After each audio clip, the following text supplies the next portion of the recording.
अस्सलाम वालेकुम। मैं आज आपके साथ चॉकलेट कोन की रेसिपी शेयर कर रही हूँ। बहुत ही मज़ेदार और टेस्टी सभी की फेवरेट आइसक्रीम की रेसिपी शेयर कर रही हूँ। बिना किसी स्पेशल मोल्ड के आप ये चॉकलेट कोन घर पे ही बना के तैयार कर सकेंगे और इंशाल्लाह आपको ये मज़ेदार और टेस्टी रेसिपी बहुत पसंद आएगी, क्योंकि ये इतनी आसानी से और बिना किसी स्पेशल मोल्ड के आप भी मेरी तरह घर पे ही बना के तैयार कर सकेंगे। इसको बनाने में किसी भी स्पेशल टेक्निक्स की ज़रूरत नहीं है। बस वीडियो को एंड तक वॉच कीजिएगा ताकि आप भी आसानी से इसको घर में बना के तैयार कर सकें। हमेशा की तरह आपसे एक छोटी सी रिक्वेस्ट है, अगर आपको वीडियो पसंद आती है तो इस लाइक के बटन को प्रेस कीजिएगा, और अगर आप फूड विद आर्ट चैनल पे न्यू आ रहे हैं तो चैनल को सब्सक्राइब कीजिएगा, बेल नोटिफिकेशन के साथ ऑन कीजिएगा, बेल के इस आइकन को प्रेस कीजिएगा। इस तरह मेरी न्यू आने वाली वीडियोस के नोटिफिकेशन आपको आसानी से मिल सकेंगे। बिस्मिल्लाहिर्रहमानिर्रहीम, शुरू अल्लाह के पाक नाम से जिसकी रहमतें और बरकतें हम सब के खानों में शामिल हैं। तो यहाँ वनीला आइसक्रीम बनाने के लिए मैंने विपिंग क्रीम ली है, और एक कप ही मैंने विपिंग क्रीम ली है। 3 से 4 कोन्स आराम से बन जाएंगी। तो इसको मैं बीट कर रही हूँ, बहुत अच्छी तरह इसको मैंने बीट करना है। और इसमें मैं कुछ भी और ऐड नहीं कर रही हूँ, क्योंकि ये विपिंग क्रीम ऑलरेडी बहुत मीठी होती है। अगर आप चाहें मज़ीद इसमें मीठा ऐड करना चाहते हैं अपने टेस्ट के हिसाब से, तो इसमें कंडेंस मिल्क भी आप ऐड कर सकते हैं, और चॉकलेट का इस टाइम पे भी आप इस्तेमाल कर सकते हैं। बीट करते हुए भी इसमें थोड़ी सी चॉकलेट का ऐड कर सकते हैं। तो ये देखिए 2 से 3 मिनट में ये बहुत अच्छी तरह बीट हो चुकी है। अब इसमें भी थोड़ा सा चॉकलेट का फ्लेवर देने के लिए यहाँ पे मैं ऐड कर रही हूँ डार्क चॉकलेट। ये थोड़ी सी मैंने मेल्ट कर ली थी, कुछ सेकंड के लिए मैंने ओवन में रख के तो इसे मेल्ट कर लिया था, और इसको थोड़ा सा मैं अब बीट कर रही हूँ। और इस चॉकलेट को भी थोड़ा सा मैंने बीट कर लिया है, और इसमें मैं थोड़ी सी ऐड कर दूंगी विपिंग क्रीम, जो अभी हमने अच्छी तरह बीट करके रखी हुई है पास।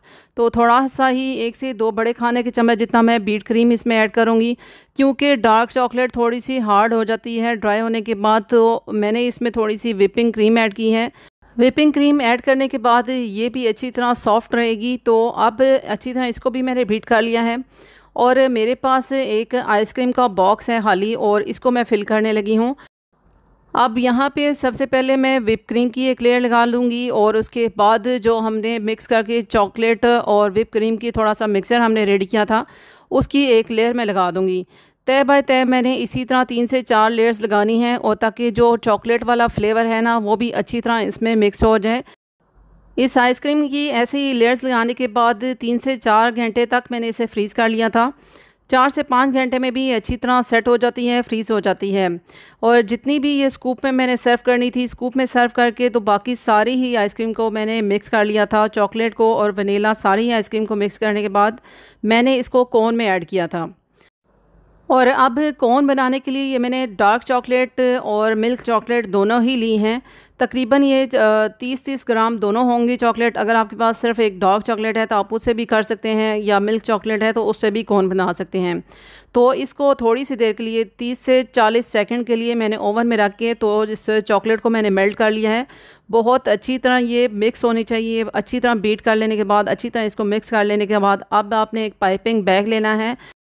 पाइपिंग बैग के कॉर्नर तक हमने ये चॉकलेट डालनी है, इसलिए मैं इसे अच्छी तरह ओपन कर रही हूँ। और इसकी जो हमने मेल्ट की हुई चॉकलेट है ना, इसके 2 छोटे खाने के चम्मच जितना हमने इसमें चॉकलेट ऐड करनी है।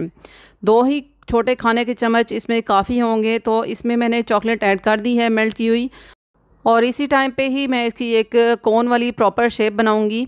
तो अच्छी तरह की ये देखिए मैं कॉर्नर तक इस चॉकलेट को अच्छी तरह फैला रही हूँ। और जितनी भी बड़े साइज़ की अगर कोन आपने बड़े साइज़ की रखनी है तो इसको पाइपिंग बैग को मज़ीद खोल के और इस कोन का साइज़ थोड़ा सा बड़ा भी कर सकते हैं।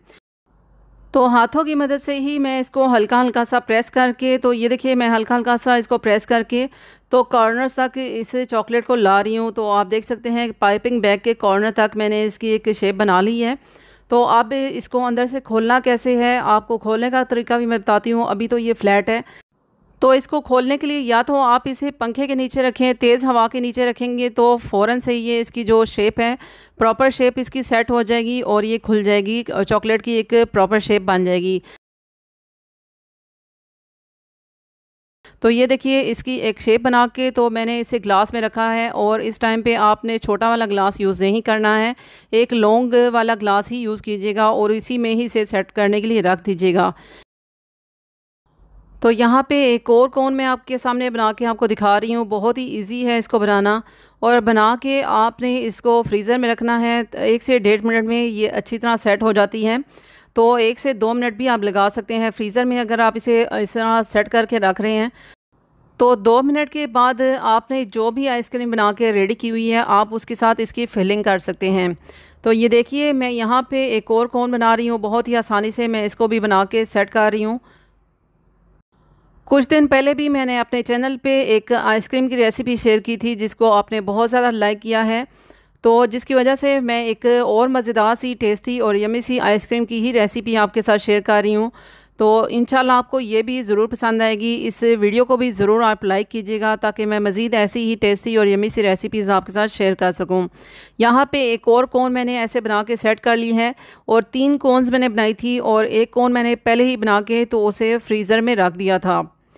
जैसा कि आप देख सकते हैं कि कॉर्नर्स पे मैंने दोबारा से इसको फ्रीज़र में रखने के बाद दोबारा से एक मेल्ट की हुई चॉकलेट की लेयर लगाई थी, क्योंकि ये चॉकलेट की बहुत ही पतली सी एक तह लग रही थी मुझे, कोन की बहुत ही पतली सी लेयर लग रही थी।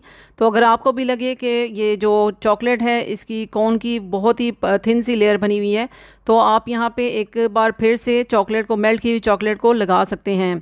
तो अब इसके बाद यहाँ पे मैं फिलिंग कर रही हूँ। जो मैंने आइसक्रीम बना के रेडी की थी, उसको मैंने अच्छी तरह चॉकलेट को और वनीला को मिक्स कर दिया था, और अब मैं इनको दोबारा से फिल करके 6 घंटे के लिए मैं इनको फ्रीज़र में रखने लगी हूँ। इस तरह ये आइसक्रीम अच्छी तरह सेट हो जाएगी।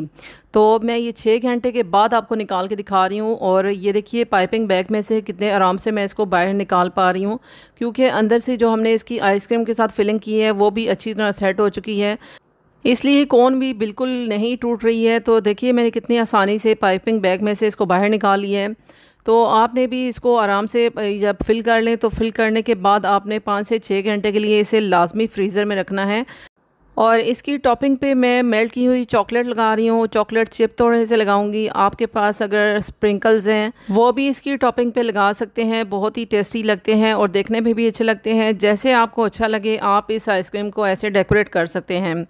तो देखिए कितनी मज़ेदार और कितनी टेस्टी और कितनी परफेक्ट हमने कोन बना के तैयार कर ली है। आप भी इसी तरह आसानी से ये कोन बना के तैयार कर सकते हैं। कुछ दिन पहले ही मैंने ये वाली आइसक्रीम की रेसिपी आपके साथ शेयर की है, बिना किसी मोल्ड के इसको बना के तैयार किया है। इसको भी ज़रूर विज़िट कीजिएगा। ये रेसिपी भी आपको इंशाल्लाह ज़रूर पसंद आएगी। तो बहुत ही टेस्टी, फ्लेवरफुल और इसी तरह मज़ेदार आइसक्रीम आप भी बच्चों को घर पे बना के दें।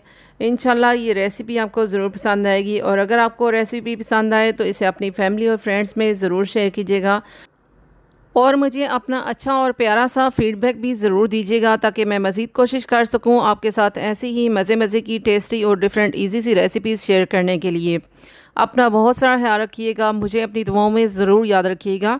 इंशाल्लाह एक नेक्स्ट वीडियो में नेक्स्ट अमेजिंग सी रेसिपी के साथ मिलूँगी। जब तक के लिए मुझे इजाज़त दीजिएगा। Thanks for watching. अल्लाह हाफिज़।